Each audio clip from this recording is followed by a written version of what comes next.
GMO Episode 49, Zacchaeus.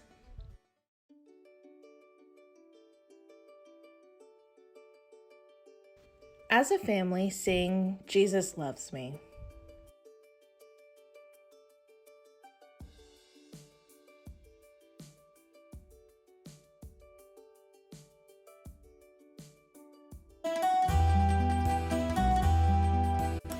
Hello boys and girls, welcome back to GMO. We're so excited to see you this week, and this week we're bringing back out our special friend. Can anyone guess who she is? That's right, the ancient storyteller. We're so excited for her to come out and she's going to share a story with us, but first I have to tell her what verses to read. So this week our story is going to be in Luke chapter 13. Now let's see what she's up to. I'll see you later, boys and girls. I hope you'll have fun. Well, hello there! I'm back. You're still on the small screen, I see. It's been a long few weeks. I really missed seeing you. Now, last time I was here, I forgot to introduce myself. Now, Laura Kate said she gave an introduction, but I wanted to tell you who I am myself. I am the ancient storyteller, and I am here to share stories with you from seeing them. So, the first story that we're talking about today, let's see what Miss Laura Kate left for us. I hope she left them in the right place. Let's see. Luke 13. Ooh, I hope we're talking about Zacchaeus. He's my favorite story. Okay, Luke, this isn't marked to Luke 13. Oh, it's Luke 19. Oh, that's silly Willy. It is Luke 19, boys and girls, not 13. Don't listen to her. She was wrong. She's been very busy lately. So let's go into it. Zacchaeus and the tax collector. I can't believe I got those chapters mixed up. It is what it is, I guess. So Luke chapter 19, I'll give you a second to get there. Okay, now what do you know about Zacchaeus? A man named Zacchaeus. Now say it with me, Zacchaeus. Zacchaeus, like Zach. And then Kias, like a Kia Sorrento. Or some, I don't know. That was a buggy in my time. I think it's a car here. I don't know.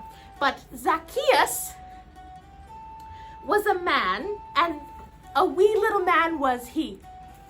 So, in Luke chapter 9, it starts with Jesus entering Jericho. Now, does anyone remember another story of Jericho in the beginning of the Bible?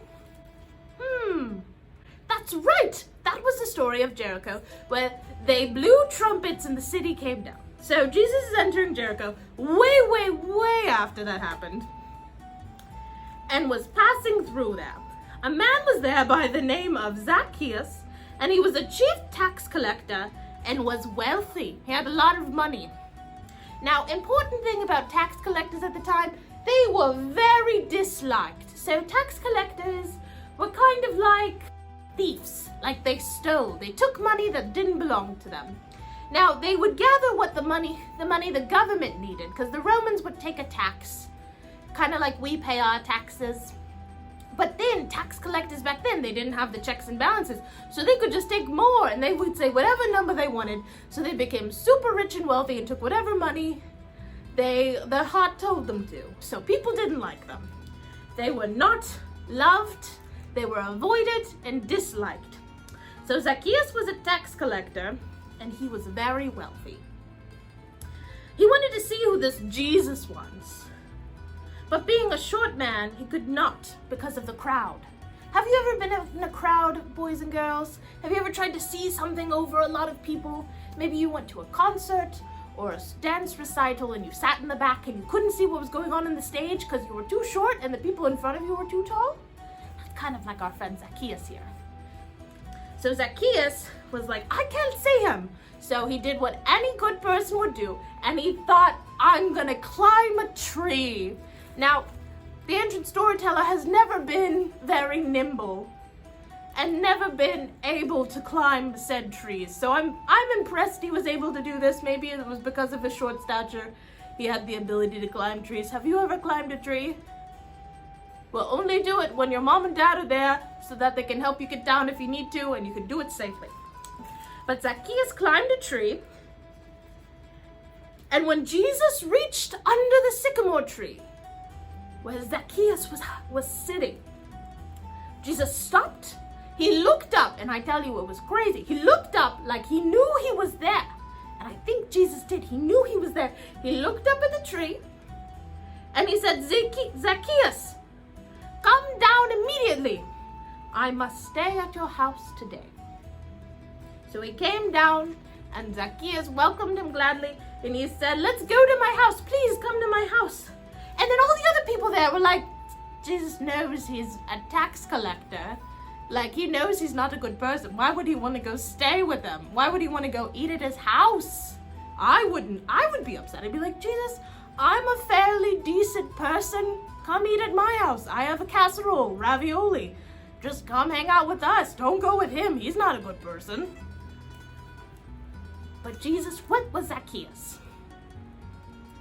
And then when they said that, Zacchaeus stood up and said to the Lord, while they were eating, he said, Lord, here and now I give half my possessions to the poor, and if I cheated anyone out of anything, I will pay back 4 times the amount. And Jesus said to him, today salvation has come to this house, because this man too is a son of Abraham. For the Son of Man came to seek and save what was lost. Boys and girls, that's a very important story. You want to know why it was important? Let's wonder why it was important that Jesus went and ate with Zacchaeus. Let's think. I wonder why Jesus wanted to eat with someone who was so mean like Zacchaeus. I wonder why Zacchaeus wanted to see Jesus. I mean, he probably didn't think he was a great person. Like, he didn't have any friends. He had a lot of money, but why would he want to go see Jesus, who was this teacher? And then why would Zacchaeus promise to Jesus that he would give half of what he made back? And he would give back people, 4 times the amount he took?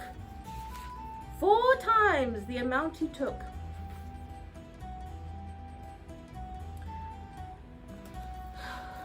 I think Jesus in the story was teaching us that he came not to save those people who thought they were already saved. He didn't come just for the good people who had casseroles and ravioli.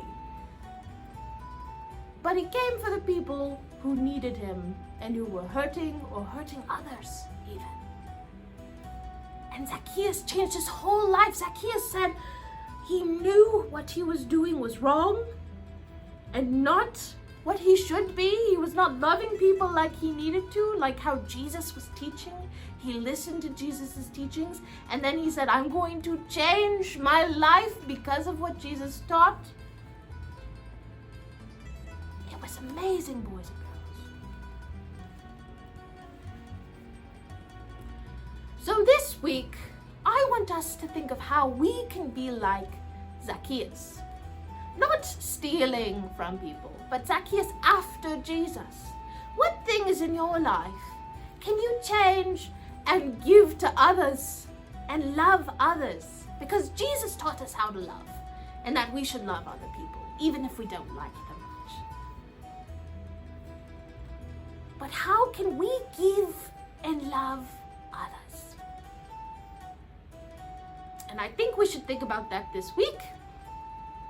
Because Zacchaeus really taught us something. It doesn't matter how bad you think you are, Jesus still wants to be with you, wants to eat at a meal with you.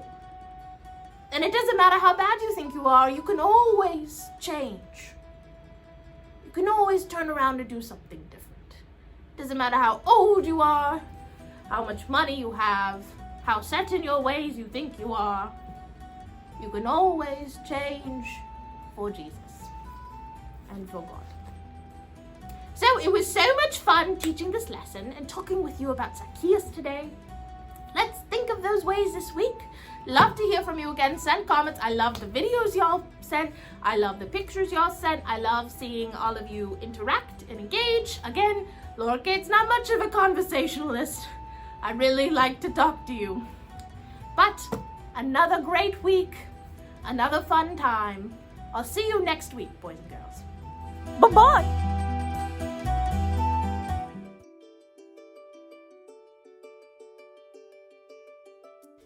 Take turns saying a prayer in your family, asking God to help us live for Jesus and live like Jesus taught us, and to be able to change like Zacchaeus changed, and to love others like Jesus loved Zacchaeus.